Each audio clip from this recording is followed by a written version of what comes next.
What's up, YouTube? Welcome to our first episode of our series Block Party, a series where we take a bunch of our friends and some other content creators and we try to build a community in Minecraft while we answer questions and discuss topics that are posed by our community. Watch through the video, let us know if you like it by liking the video, leave a comment down below.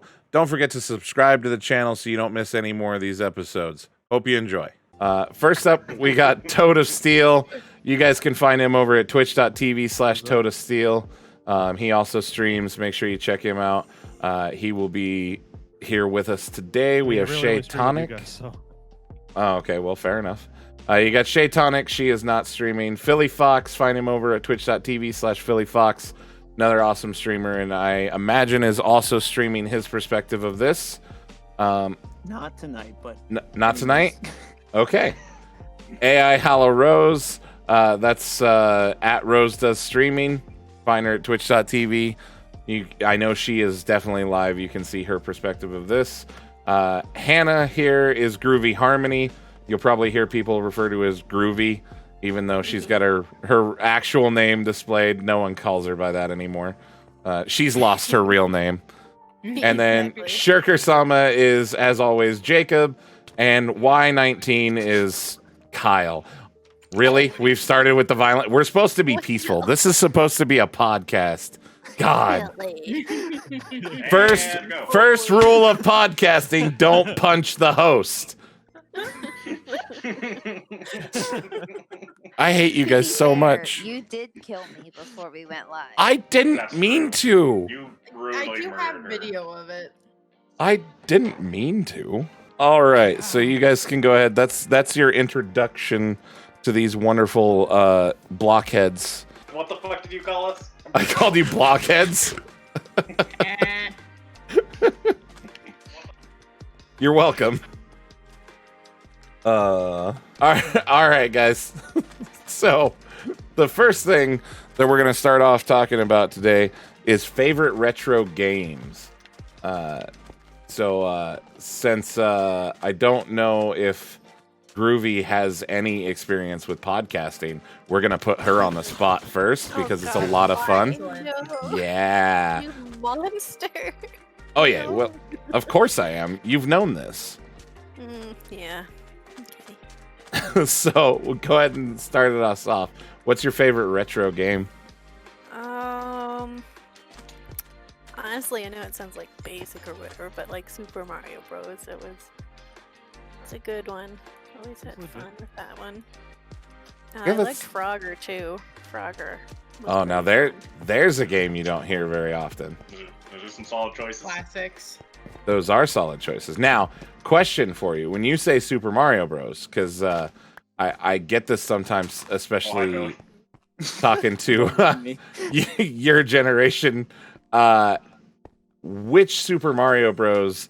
Do you think of when you say Super Mario Brothers? Because there's actually Super Mario Bros.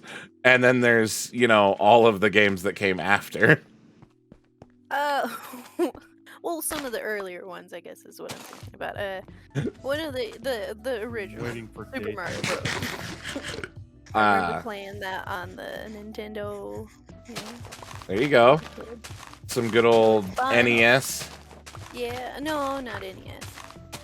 No? Yeah, whatever. I'm just dumb. Don't mind me. Look, this is what happens when you put me on the spot first, okay?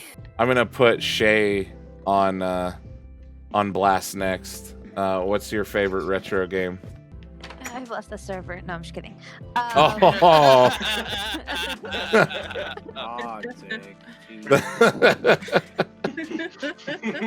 That'd have been so fucked up. But funny. Oh, I'd have laughed my ass off, but... So anyways, I guess, okay, let's define what we're calling retro. Okay, that's fair. Good point. At this point, pretty much anything before like the PS3 era could be considered, but I mostly think of like probably I'd say Super Nintendo and back is what really comes to mind when I think retro. I know there's other games that don't fall within that category that would qualify, so Jake might have a better breakdown of it. I just kind of have a Not my really. I interpretation of looked it. The official retro standard is anything that's not the current console, which I think is dumb. Yeah, I don't. That is. Kind of ridiculous. Yeah. So for me, Sort of- It's pretty arbitrary. I sort of give it I sort of, my personal standard would be like if it's more than like 15 years old.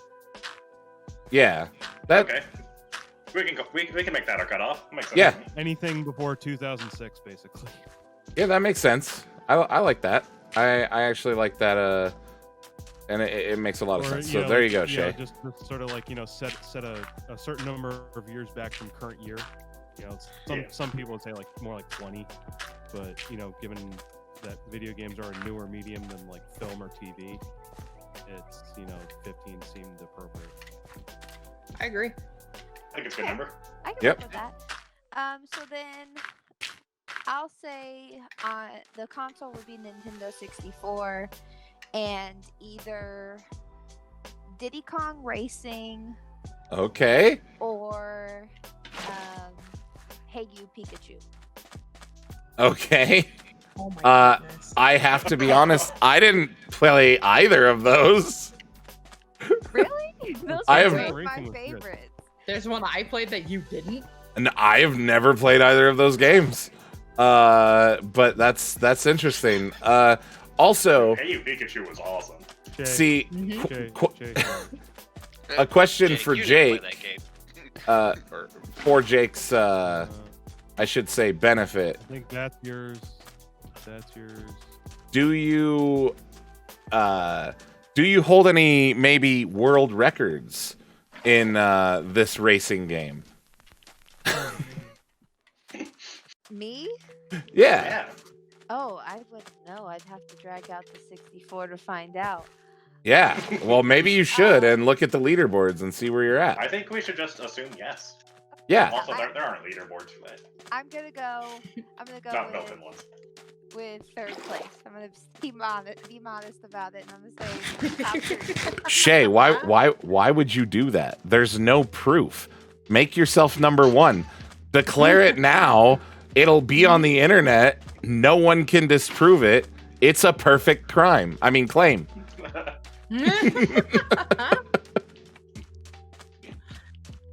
All right. That's sorry.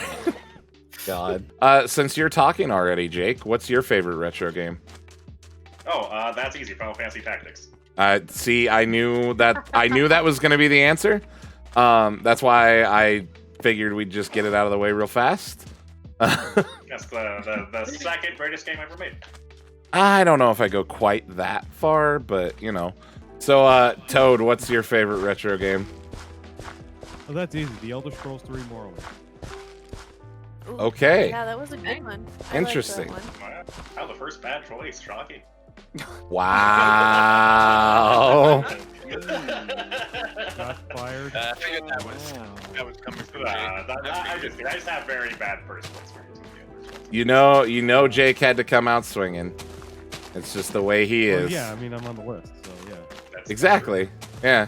He immediately can't agree with anything you say, which is gonna make for some great content, so I love it. All right, Kyle, what's your favorite retro game? It's the Dark Cloud. Dark Cloud. Now there's a The game I haven't original Dark Cloud. there's a game I haven't heard about in so long. I've never even heard of that one. Oh, it's such a good game. Ah, so good. It was a PlayStation 2 game. Yep. Yep. It was phenomenal. The second one tried to be as good and failed, in my opinion. It was interesting. I appreciate that it took chances at least. I do too. Yeah, especially like back then you could as game developers. I feel like, whereas now everyone's Yeah. too afraid to take chances. You They are- have to go with The same thing their with movies. It's like all all the good ones are like those indie films. I mean, granted, they're all like crap indie films too, but it's like, but it's like when you get like those A-list films, it's like the same thing with games. it's like they just don't take any risks. Yeah, I would agree. I think that makes for less interesting content as a consumer. What's your favorite retro game there, Philly? So, I'd say two of my favorite are definitely Spyro Year of the Dragon and any Ooh, good any game. Spyro games, and of course the one to go with that would be Crash Bandicoot series as well. Okay. Yes, yeah.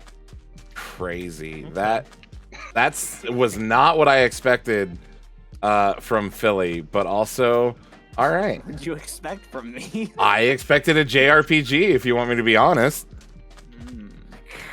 I don't like Look. Persona 5 that much. Your insistence upon me playing it has left a different impression in my mind, sir. He's not wrong. All right, Destiny, you're up. Sorry, Rose. What's your favorite retro game? All right, so we're saying anything for what 2006? You said. Yep. All right, so that's More than easy 50 then. years. That's easy. Came out in 2003. Kingdom Hearts 1. Kingdom Hearts 1. All right. Kingdom Hearts 1 any day. Thinking of Kingdom Hearts 1 as a retro game makes me feel so fucking old right now. Yeah, I know, right, me right. too. Oh yeah. Me too. No, I'm like, wait, no, that can't be retro. thinking of KOTOR as a retro game makes me feel old. Okay, fair. Oh God. KOTOR is not a retro game. This is a bad topic. Why'd we pick this? This is dumb. No, you're just old, David. Yep, so. I know. I don't want to be old. Mommy, take it back. By the way, based on the guidelines, can I change my favorite retro game then from the 15-year thing? Now you're just wishy-washy, splashing I know, around. I know, Yes. I'm a terrible monster, but This is where I got kicked out of the party, but go ahead. Burnout 3 Takedown. That's my favorite. I love that game still. It's a racing game. It's from 2004. What? You made it worse. You started with good games and then you were like, I'm gonna pick the worst games. Have you ever even played it? No, but Exactly, you don't know. correct. I don't know. But it's a racing game, so I'm gonna assume. Like if it's a racing game and I can't fire a shell at you, I probably don't like But it. you can wreck each other and, crash into each other. Yeah, but it's just not the same as firing a blue shell at Jake. Yes. Even though, Yeah, I guess I get you, but it was still so fun and it had such good freaking music. fair enough. Okay, My so I dad think says Halo 1 every day of the week. everyone Halo 1 was pretty good. That's right. That's right. Got Give this reported. Yeah, but give him a medal for it. So this is the topic that I actually had the hardest time coming up with an answer for myself because I didn't want to give the same answer as Jake. I was gonna say I feel like I know what yours is if you're being honest. If I'm being honest, it's either Final Fantasy Tactics or Final Fantasy 7.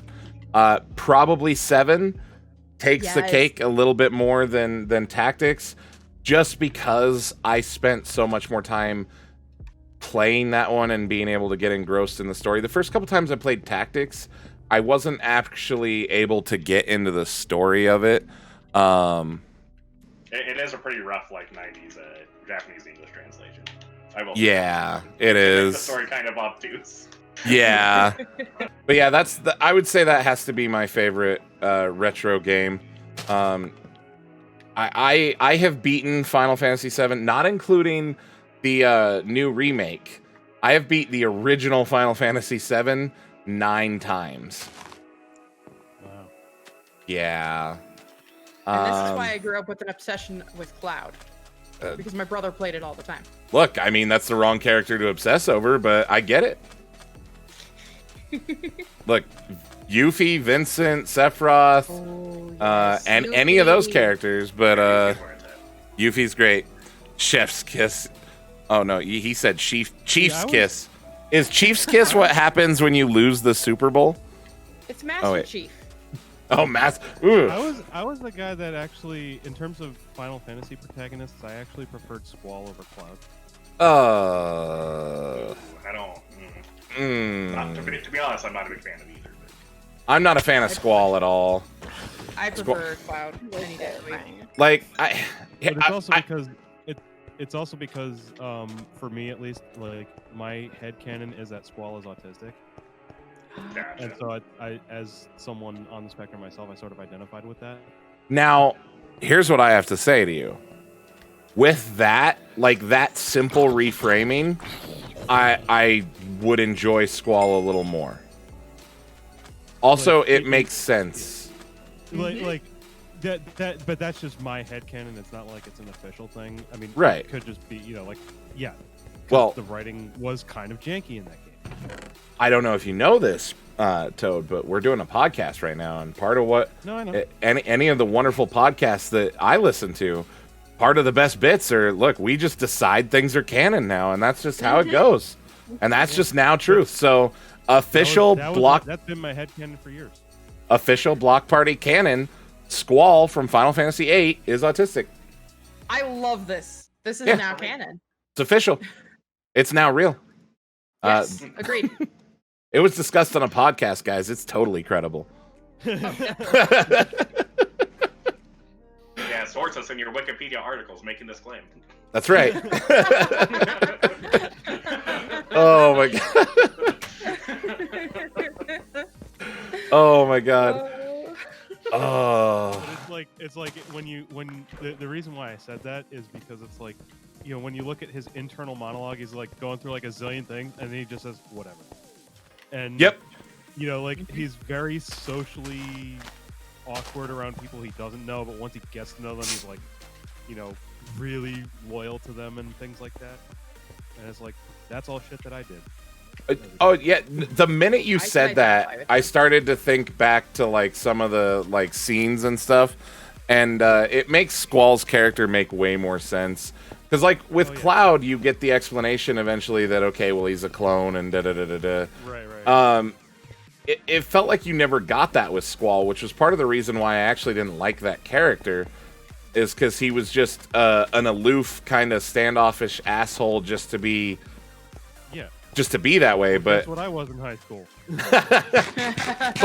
well, that's just it. When you think about it from that aspect, it's like, oh, okay, yeah, that makes total sense. That's kind of cool. I like that. A direct discussion topic, but I think. No, no. See, going on tangents is my favorite part. And as we continue to do this, and everyone kind of gets the flow and vibe and loosens up a little bit, the conversations will continue to be, I feel like, more tangent and less structured. Yeah, definitely. Oh yeah. Yeah. Everyone knows that everything on the internet is true, especially headcanon. Yeah, exactly. Yeah. See, chat already knows. Chat So- understands. Why is there an extra little block of sand outside of my house? All right, that was weird. Enderman. Always blame the Enderman. Yep. Do that. Definitely the Enderman's fault. Reaper, go away. All right, Is it so like Minecraft conspiracy theory, where there's a secret Yes. ball of Endermen running everything? Yes. I mean, it is now. Headcanon. Hashtag headcanon. That's right. You heard it here first, That's chat. What you need to do for your next podcast stream is get an exclamation point headcanon. Yeah, That would be funny. I can do that. So does anyone else have anything they want to say? Right? Does anyone else have anything they want to say about retro video games before we move on? I just name wanna a say, racing game no one's ever done. Wait, Play which it. one is the greatest console of all time?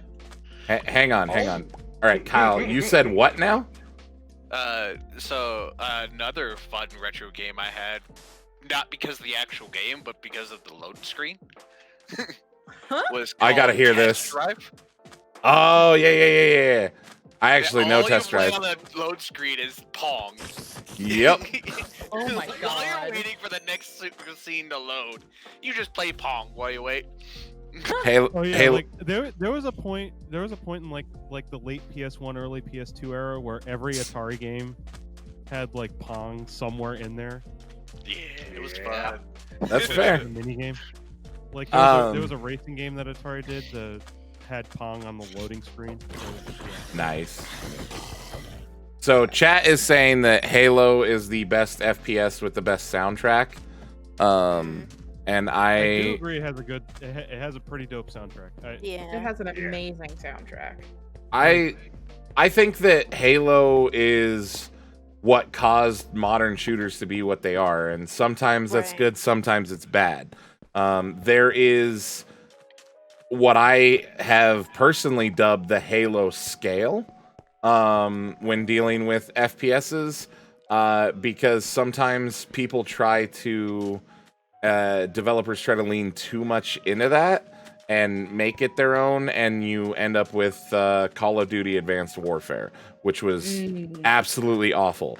However, sometimes people do it right and they lean heavily into the Halo influences, and you end up with Titanfall 2, which was amazing. Ooh, yes. Very good game. Very good game. So, Super. not Quake or Doom 93. No, Halo made the mold. Yeah, exactly, chat. Halo made the mold for online play. Absolutely correct. But even more than that, Halo managed to combine a shooting simulator with the sort of fantasy extra little sci-fi touches, yet still trying to make it feel a little bit believable.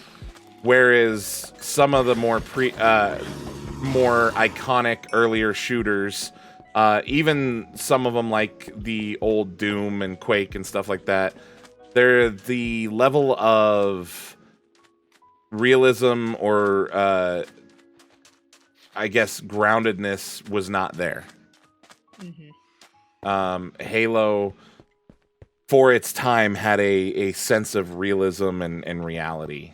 I mean, it's absolutely fantasy, but they still had enough aspects of the real world that it didn't feel like it was high fantasy or anything like that.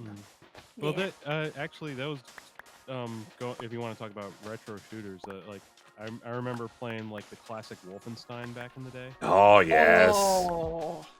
Yeah, and I mean, yeah, okay, you had like the tropes of like Nazi super soldiers and things like that, but it was still a case of most of what happened in there was like you just killing Nazis, and that's what the game is about. It's like, Oh, absolutely. of course, then again, that was back before Call of Duty started doing World War II. And once that so Wolfenstein came out long before Nazis were a tired trope in shooters. Oh yeah. So it was like still enjoyable back then. Well, and not to get uber political, but they weren't actually roaming the streets again, so they could do a lot of more direct Nazi sort of tropes and designs and things like that. Now, when did Wolfenstein come Creeper out? outside my house. The So I think original it was Wolfenstein. actually in reaction to like the Nazi punk skinhead revival, actually, I believe. Maybe Oh, yeah, I like, felt there was a bit of a revival of that in like the late 80s. Yeah. I feel like Wolfenstein was partially a response to that. Was it? I feel Yeah. like Wolfenstein came out before that. I'd have to look it up. Like Right. there was something in like, or I should say like in the 80s, because it was part of like part of why in Pink Floyd's The Wall, Mhm. he becomes like he dives into his own head and becomes like a Nazi dictator type person. Right. Well, in England, and it was a little bit earlier. It was like the late '70s when the Nazi revival stuff started, and that's what Pink Floyd's The Wall was about. Yeah. Yep. So like it was actually a contemporary thing of their time. Yeah. Yeah, and I'd have to look that up for the original Wolfenstein, admittedly. So I don't want to speak to that, but yeah, it might have been a reaction to that, Jake. That's absolutely possible. I don't know. In my head, it's before then, but timelines for me get messed up real bad with history. So me as well. Fair. It annoys the historian that I live with a lot sometimes. It sure does. Can confirm. We'll be talking about something. I'll be like, "Look, this happened, and then this happened." And he's like, "No, that happened because of that." No, that's not how it works. I'm not sure when Wolfenstein came out. I've always just assumed it was a reaction to that stuff. Right? Yeah. No, I don't know. Castle Wolfenstein, September 1981. So yeah. Yeah, that was like sort of like one of them old style like top down things. Yep. It wasn't a shooter until Wolfenstein 3D. Yep. But it was like a top down it was sort of like top down Metal Gear Solid in a way. Yeah, I was about to say it reminded me a lot of the early Metal Gear Solids. Which were the original Metal Gears. They weren't solid. Metal Gear, right? Sorry, you are correct. They were still a little liquidy. They were so cool. That's right. Oh my god. That's May 5th, 1992 is the date for 3D. So it became an FPS in 92. Okay. Gotcha. Sounds about right. Well, so that sounds like an interesting place to move on to the next topic. Segue. Yeah, talking about Nazis. That worries me. Who would you meet if you could meet anyone, dead or alive?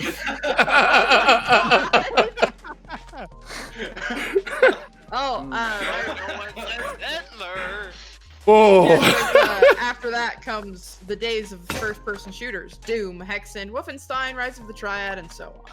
Yep. I haven't even heard of like some of those. I played literally all of those games. I've never heard of Triad. Me neither. It's because we're not old like them. That's right. You get 25% points, chat. You were very close. All right. So who wants to kick this topic off? What about Philly? He's been pretty quiet. Yeah, he has. I'd say, you see, I'm a big baseball fan, right? Okay. So I'd probably meet my all-time favorite baseball player, which would be Roy Halladay, a pitcher from the Phillies. Okay. He unfortunately died in an airplane crash a couple years ago. I don't know how many years it's been exactly, but my first ever Phillies game that I went to was with him pitching, so I would definitely go and meet him for sure. That's pretty dope. Real quick question though, quick tangent. Mm-hmm. How do you feel about Billy Ripken though? I don't have any crazy opinions on him. Do you know who that is? Yes. Okay. Ryder Pride says he loved him when he was with the Blue Jays. Is that a team? Yeah, Roy Halladay was with the Blue Jays. Yeah, Blue Jays before of Toronto. Ah. Yep. That's actually, that is an incredibly deep and way more meaningful answer than I came up with. I'm gonna start changing my answer now. Oh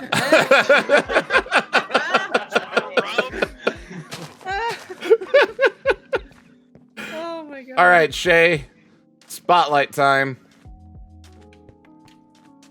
I left again. Got him. That's right, getting in the feels now, Philly. I'm gonna go a feministy way and say that I would want to meet Amelia Earhart Oh. solely for the reason That's legit.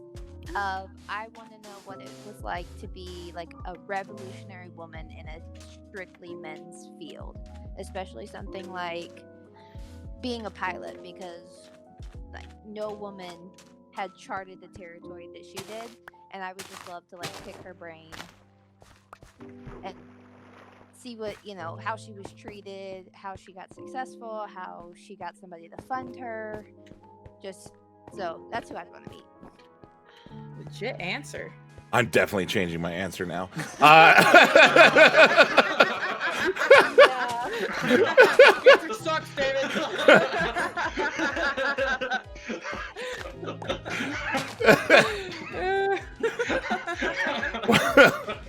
Well, and sticking with the theme of girl power, then, what about you, Groovy? Oh god, no, I don't have to. Okay, well, then I'll just go with my original crazy ass answer. Freaking Kurt Cobain to see how he actually died. Oh, that's a cool point though. Like, if he killed You're himself, trying to or if solve it a was mystery. Exactly.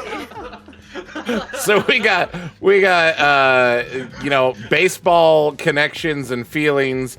We have strong feminist icon, and then we have Scooby-Doo and the Mystery Machine over here. Awesome, okay. So I think it was a compliment, thank you. I didn't mean it as an insult.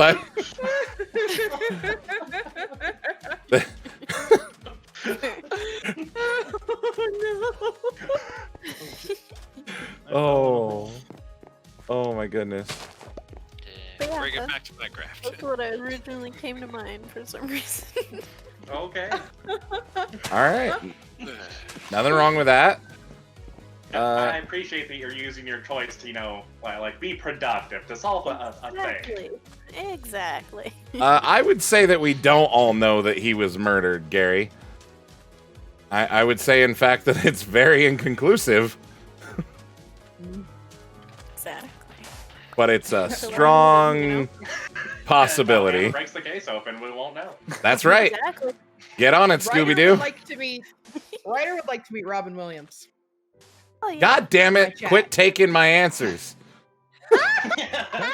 That Oh, was nice gonna job, be Ryder. one of mine. All right. So, Rose, you're up.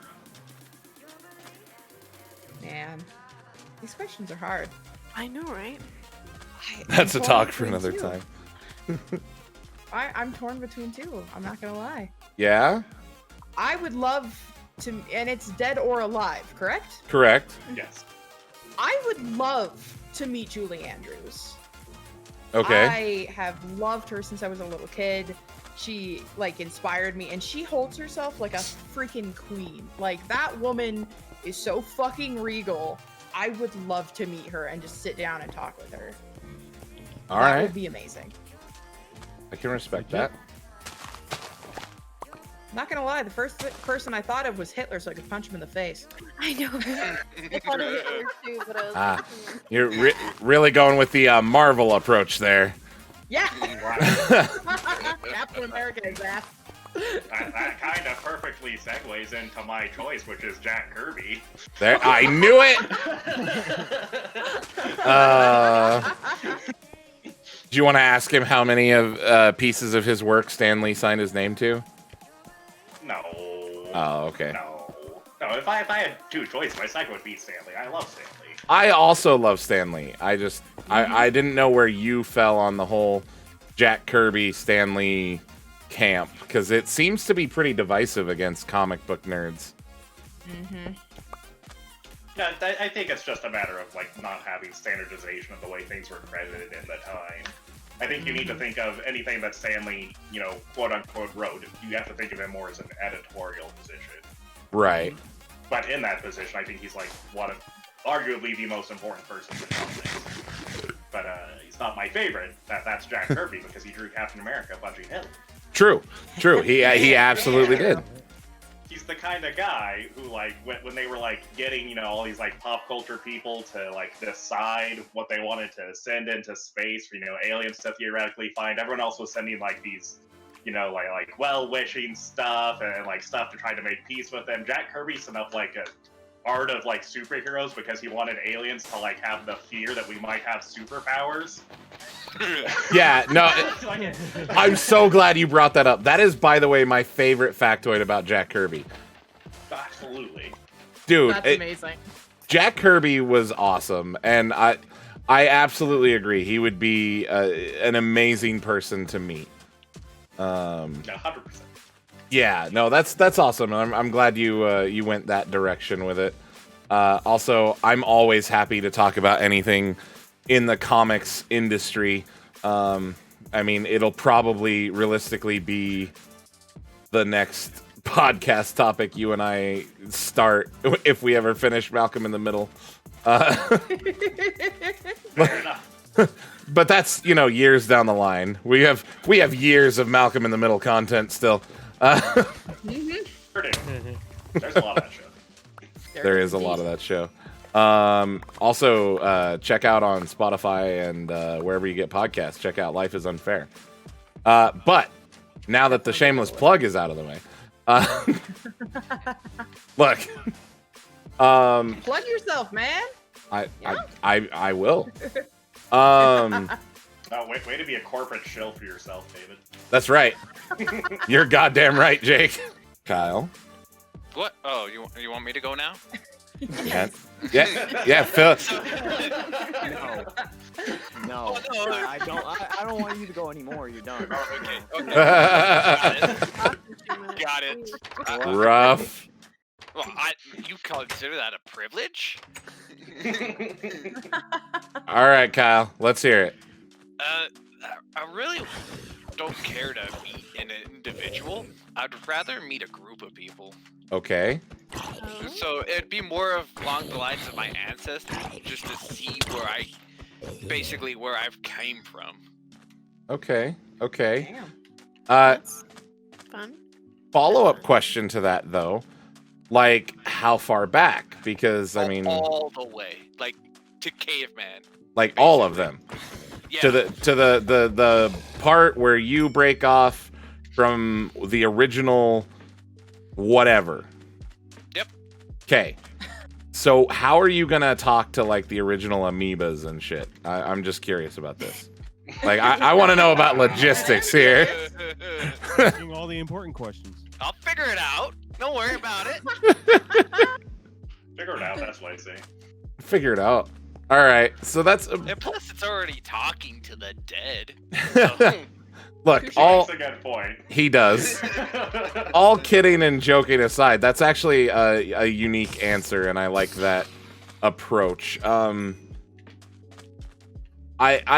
can get that a lot. Like my dad was adopted, and he and I have talked a lot about like kind of his feelings with that, and I've gotten to kind of see what it's like for someone who doesn't know anything about where they came from realistically versus like I grew up and so did Destiny. Like our family, we know a lot of our family. Like we've met generations of our family. What, we have 5 generations on the couch? Yeah.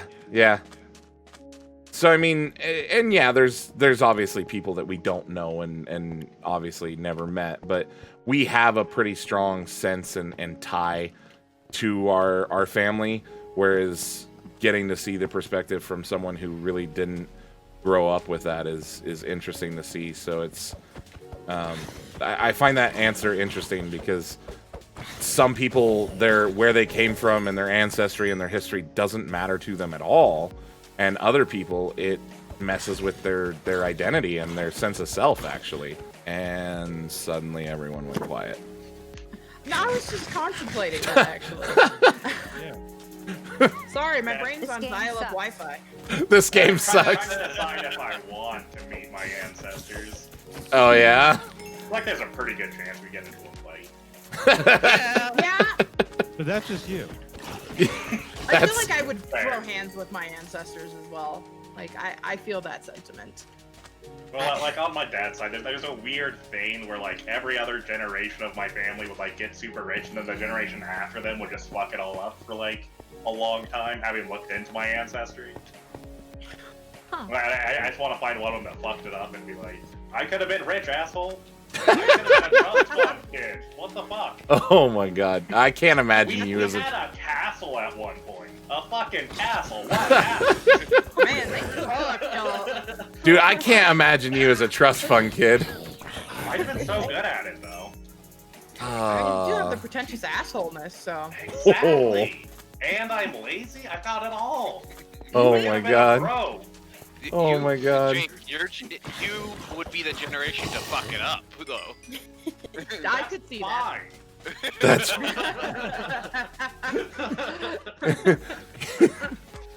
Oh my god. He's fine with that because he would have the money. Exactly. Yeah. God, Jacob. That is such a you answer. That is.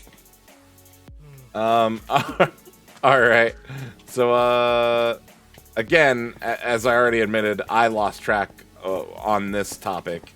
Who else have we not heard from? I was gonna say I know Toad, but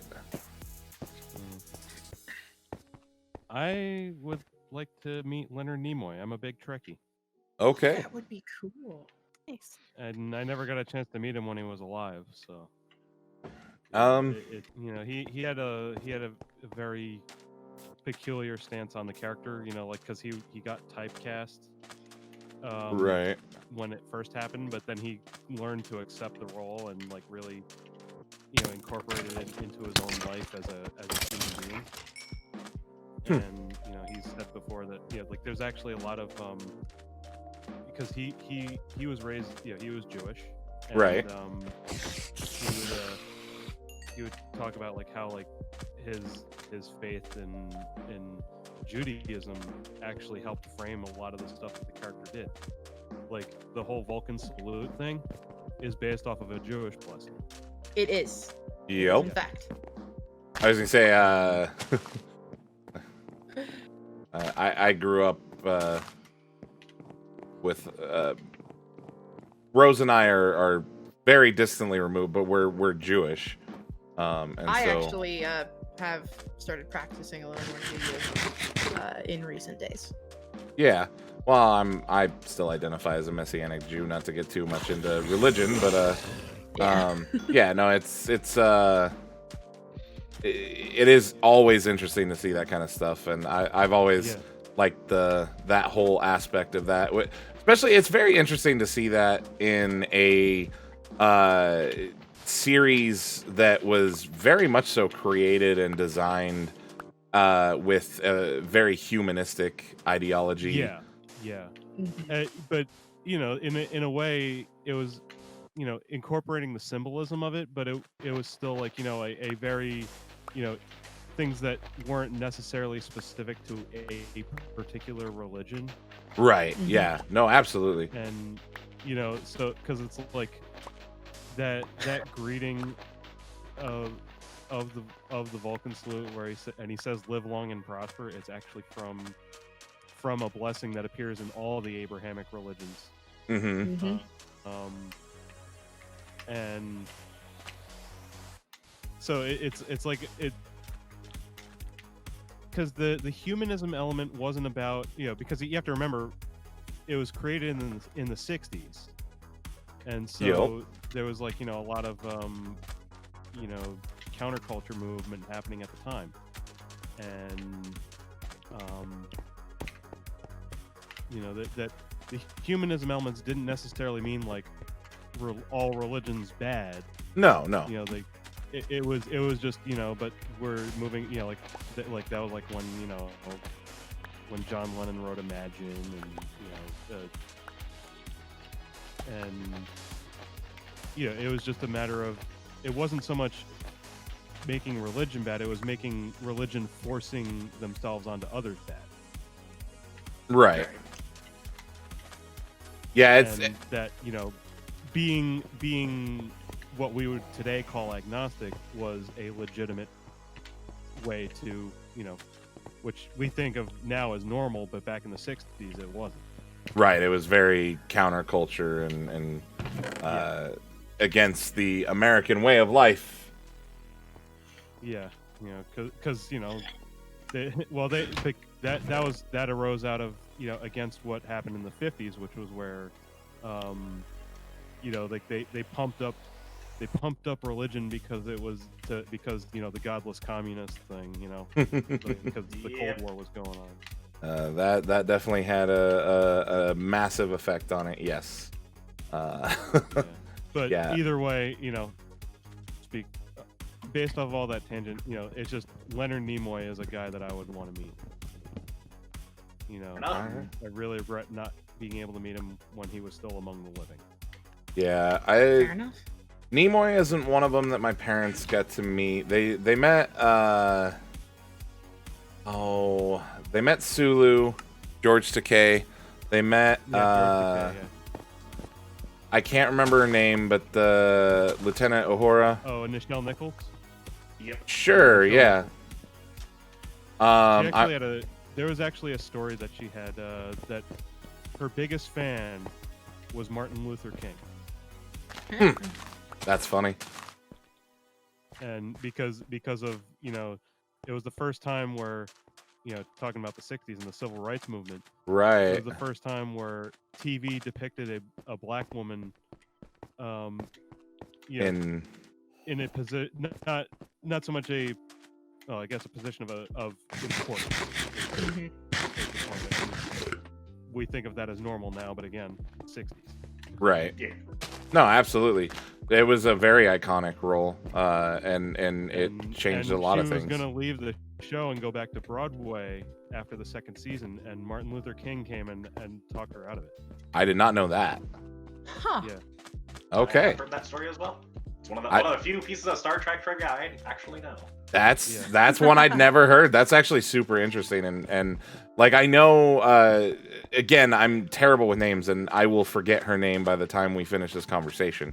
I'm just that guy, but I know that the role of the Lieutenant Uhura, or I'm probably saying it wrong, and Trekkies are gonna murder me. But anyways, that's okay. I know that role was very, very iconic and set a lot of precedents and was the first of its kind. I mean, you had an African American lady who was cast in a show in a role of importance, in a role where she was not being degraded and denigrated. Her intelligence was not being limited or shown as lesser or inferior, which was massively ahead of its time.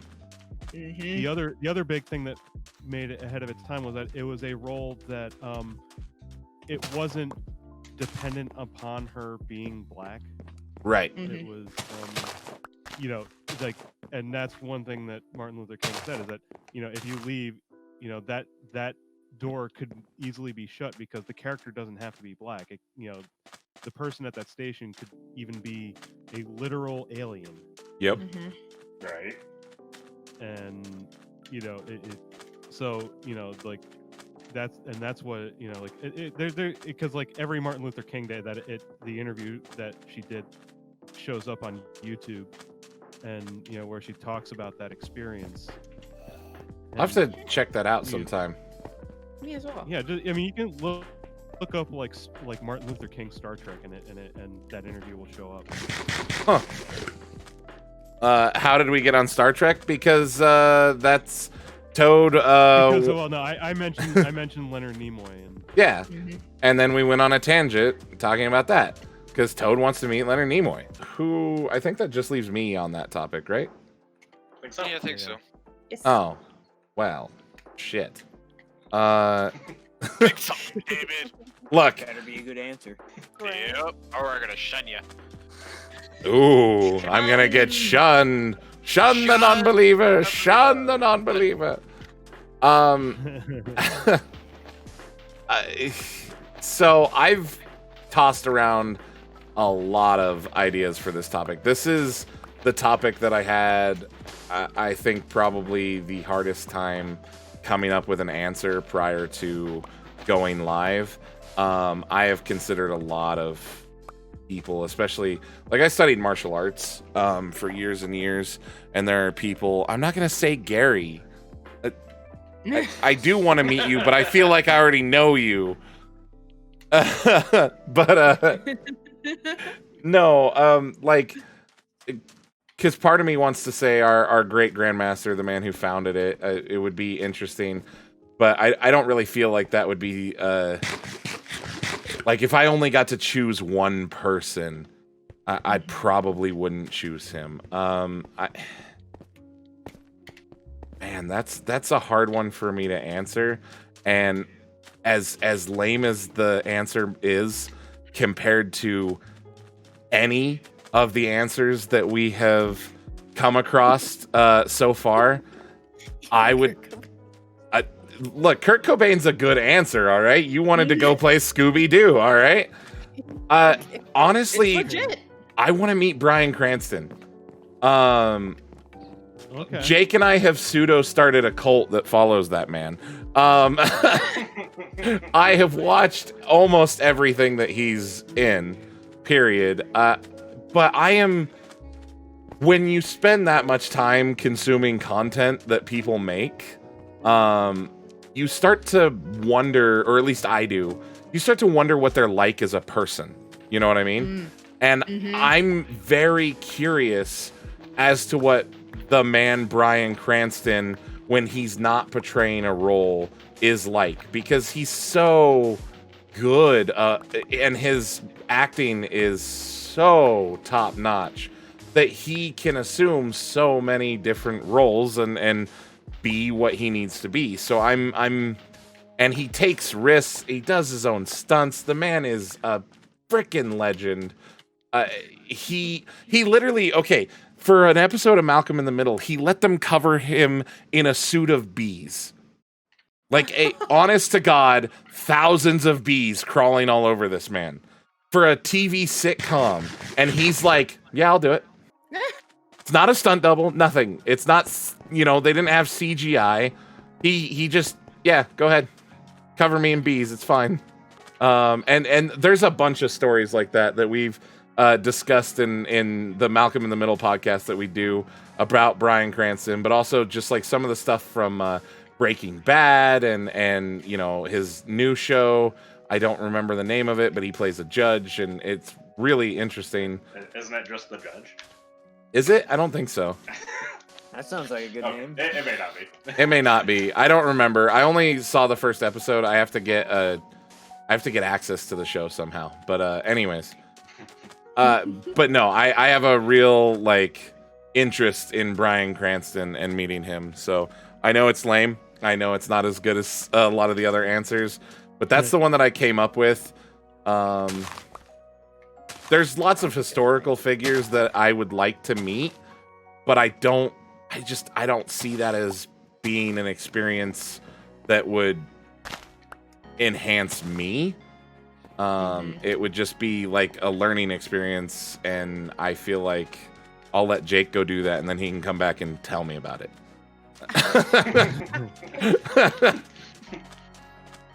I did strongly consider Genghis Khan for this question. Oh, that would have been a good one. I don't want to go back and meet that dude though, because I'd be scared of what he'd do to me. But No shit, bro. it's called Your Honor. That's what it is. See, I knew it wasn't the judge. No. Yeah. And yes, he is the GOAT.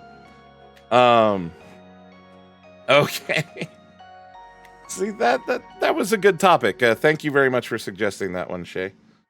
Well, that wraps up episode 1. Don't forget, if you want to catch this live, there will be a link to our Twitch channel down below in the description. We record these live every other Sunday at 7:30 p.m. Mountain Standard Time. Make sure to click the bell so you don't miss any notifications for new episodes, and we'll see you next time.